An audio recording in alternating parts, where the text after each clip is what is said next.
അവൾക്ക് തന്നെ തോന്നി തുടങ്ങി തനിക്ക് എന്തെങ്കിലും പ്രശ്നമുണ്ടോ. അവൾ അത് തന്നെ ചിന്തിച്ചിരിക്കാൻ തുടങ്ങി. എന്റെ സ്വഭാവത്തിൽ മാറ്റണമെന്ന് നിങ്ങൾ അതിയായി ആഗ്രഹിക്കുന്ന 6 കാര്യങ്ങൾ എന്തൊക്കെയാണ്? അങ്ങനെയാണെങ്കിൽ എനിക്ക് ചിലതൊക്കെ മാറ്റാനായേക്കും. ഒന്ന് പറയൂ, എന്താണ് ആ 6 കാര്യങ്ങൾ? ഭാര്യയുടെ ചോദ്യം കേട്ട് ഭർത്താവിന് ആശ്ചര്യം തോന്നി. അത് മാത്രമല്ല, അദ്ദേഹത്തെ സംബന്ധിച്ച് അവളെ കുറിച്ച് 6 അല്ല 60 കാര്യങ്ങൾ വരെ പറയാനുമാകും. പക്ഷേ അദ്ദേഹം അത് പറഞ്ഞില്ല. അദ്ദേഹം പറഞ്ഞു, ഞാനൊന്ന് ആലോചിക്കട്ടെ, എന്നിട്ട് ഈ ചോദ്യത്തിനുള്ള ഉത്തരം നാളെ രാവിലെ തരാം.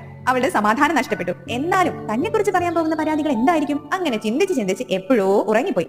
രാവിലെ കോളിംഗ് ബെല്ലിന്റെ ശബ്ദം കേട്ട് ഉണർന്ന അവൾ കണ്ടത് മനോഹരമായ റോസാപ്പൂക്കളോട് കൂടിയ ഒരു ബൊക്കെയുമായി ചിരിച്ചുകൊണ്ട് മുന്നിൽ നിൽക്കുന്ന ഭർത്താവിനെയാണ്. ആ ബൊക്കെ അയാൾ അവളുടെ കൈ കൊടുത്തു.